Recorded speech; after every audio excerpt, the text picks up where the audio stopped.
क्या pharmacy boys के लिए बेटर है या गर्ल्स के लिए? आई एम श्योर ये सवाल आपके दिमाग में भी कभी ना कभी ज़रूर आया होगा। अगर आप 12th पास हैं या आप कॉलेज की एडमिशन के लिए जा रहे हैं और आपके पास एकमात्र ऑप्शन फार्मेसी भी है, तो आप ज़रूर इस कन्फ्यूजन में होंगे कि क्या आपको ये ऑप्ट करना चाहिए? अगर आप बॉय हैं तो क्या करियर अपॉर्च्युनिटीज़ रहेगी या क्या करियर ग्रोथ रह सकती है? या अगर आप गर्ल हैं तो आपके पास क्या-क्या ऑप्शन रहेंगे? इन सब चीज़ों को वन बाय वन डिस्कस करेंगे एंड फिगर आउट करेंगे कि क्या सच में ये पर्टिकुलरली फील्ड एक जेंडर स्पेसिफिक फील्ड है कि नहीं। देखें, इस चीज़ को डिस्कस करने से पहले हमें सबसे पहले इस चीज़ को डिस्कस करना पड़ेगा कि इंडियन फार्मा इंडस्ट्री कैसी है। इंडियन फार्मा इंडस्ट्री एक बिग फैट जाइंट इंडस्ट्री है, मतलब वास्ट इंडस्ट्री है, इतनी बड़ी है और इसमें इतने करियर अपॉर्चुनिटीज हैं कि हम सोच भी नहीं सकते। कितनी बड़ी है? 55 टू 65 बिलियन मार्केट है इसका पर्टिकुलर फील्ड का। 20% वर्ल्ड के जेनेरिक एक्सपोर्ट्स हम डील करते हैं।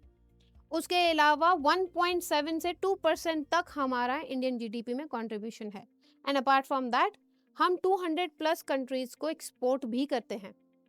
कोविड में कितनी मेडिसिन हमने एक्सपोर्ट की थी, आई एम श्योर आपने न्यूज़ में कहीं ना कहीं सुना तो होगा, हाइड्रोक्सीक्लोरोक्विन का।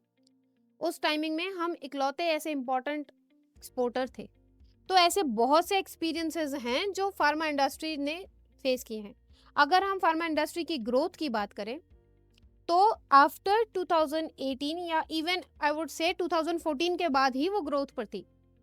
पर 2018 के बाद स्पेसिफिकली जो एक ग्रोथ का ये चार्ट है बहुत ज़्यादा है। इवन आफ्टर कोविड ये बहुत ज़्यादा एक्सपेंड हुआ। दैट मीन्स कि हमारे पास हेल्थ केयर में बहुत सारी वैकेंसीज आई जो स्पेसिफिकली फार्मा रिलेटेड थी। इवन स्टिल टुडे 2025 की मैं बात करूं तो गवर्नमेंट ने इतना ज़्यादा हेल्थ केयर सेक्टर में इन्वेस्ट किया हुआ है और इसमें इतनी सारी वैकेंसीज आ रखी हैं। इवन 1 लाख प्लस वैकेंसीज आ रखी हैं गवर्नमेंट की, सिर्फ हेल्थ केयर की बात करी मैं, जिसमें नर्सिंग, पैरामेडिक्स और फार्मेसी तीनों इंक्लूडेड हैं। तो इतनी सारी वैकेंसीज हैं, दैट मीन्स ये मार्केट तो बहुत अच्छा ग्रो कर रहा है।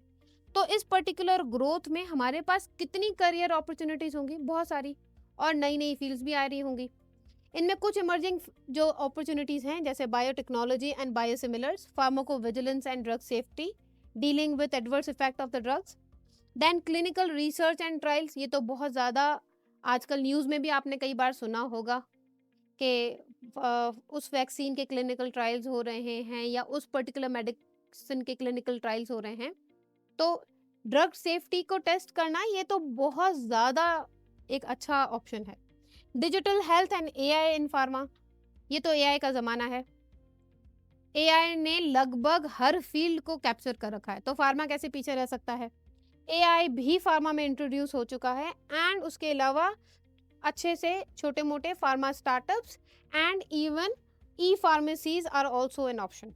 तो ये तो नए सारे इमर्जिंग अपॉर्चुनिटीज़ हैं जो इस पर्टिकुलर फील्ड में हैं और जो ये स्टूडेंट्स को ऑफर कर रही हैं। इन सब चीज़ों को देखते हुए हम ये सोचते हैं why pharma is a better option in general. कैसे ये बेहतर और बेस्ट ऑप्शन है? देखें, ये रिस्पेक्टेड हेल्थ केयर प्रोफेशन है। उसके अलावा ये wide range of career choices देता है। आप चाहे तो इंडस्ट्री में जा सकते हैं, आप चाहे तो रिसर्च में जा सकते हैं, आप एकेडमिक्स में जा सकते हैं और आप अपना खुद का बिजनेस भी स्टार्ट कर सकते हैं। ग्लोबल डिमांड फार्मासिस्ट की बहुत ज़्यादा है। इंडियंस की तो वैसे भी बहुत ज़्यादा है, हर जगह पर इंडियंस बहुत छाए हुए हैं, चाहे वो टेक्नोलॉजी हो या वो फार्मा हो। Stable and recession resistant. Why recession resistant? इस पर्टिकुलर फील्ड में रिसेशन क्यों नहीं आएगा?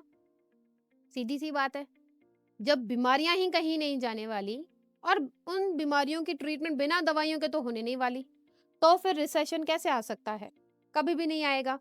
तो ये इस वजह से, इन सारे फैक्टर्स की वजह से फार्मा इटसेल्फ एक बहुत अच्छा फील्ड है इन जनरल।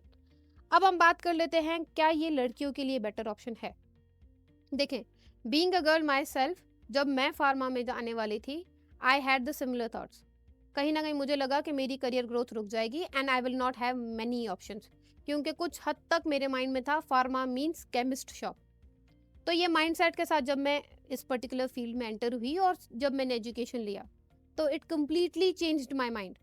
मैंने इसका एक और पर्सपेक्टिव देखा एंड मैंने रियलाइज किया कि there are plenty of other things that which I can do जो मेरे लिए फीजिबल होंगी।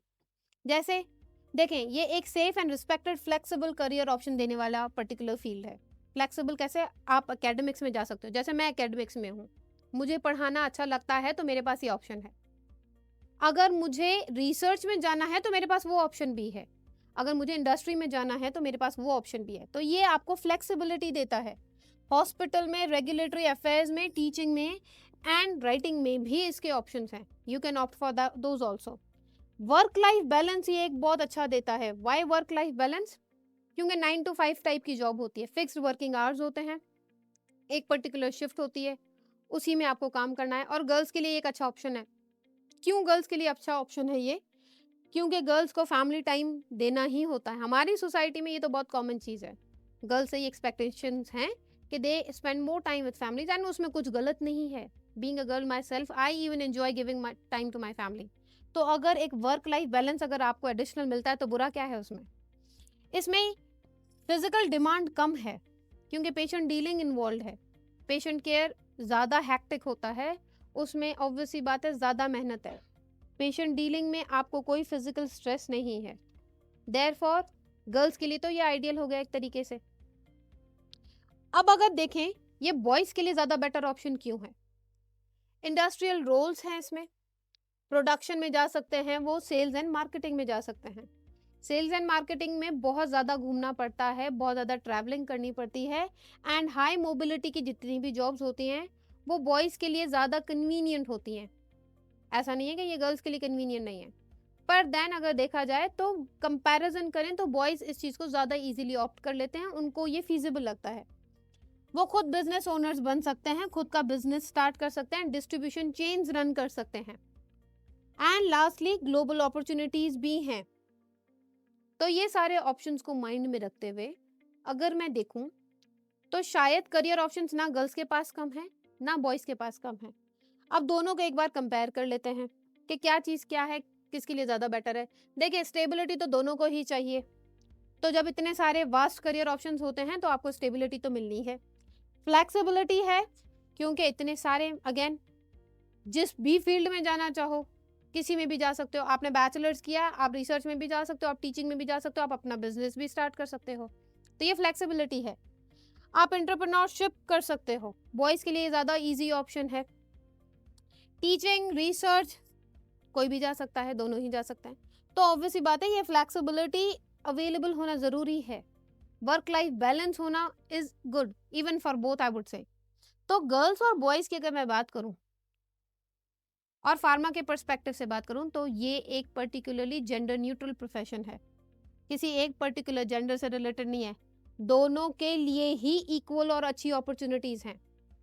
वो इस पर्टिकुलर फील्ड में आने के बाद अपने करियर के बारे में उनको सोचने की ज़रूरत नहीं पड़ेगी। गर्ल्स के लिए स्टेबल है, फ्लैक्सिबल रोल्स हैं एंड सेफर है। बॉयज़ के लिए एंटरप्रेन्योरशिप है, मोबिलिटी एंड ग्लोबल चांसेस भी हैं। तो all together it is a very good profession.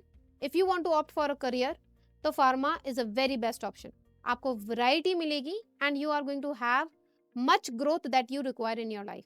उम्मीद करती हूँ कि मैंने आपके इस कन्फ्यूजन को थोड़ा सा दूर किया होगा कि अगर आप ये सोच रहे हैं कि being a girl and boy क्या ऑप्शन बेटर है, ये दोनों के लिए बेटर है। आप इसमें जाइए और आपको बहुत अच्छी करियर अपॉर्चुनिटीज़ मिलेंगी। Thank you for watching pharmacy prep. ऐसी ही और अच्छी इंपॉर्टेंट वीडियोज़ के लिए हमारे साथ जुड़े रहिए। हमारे चैनल को सब्सक्राइब कीजिए, लाइक कीजिए और शेयर कीजिए।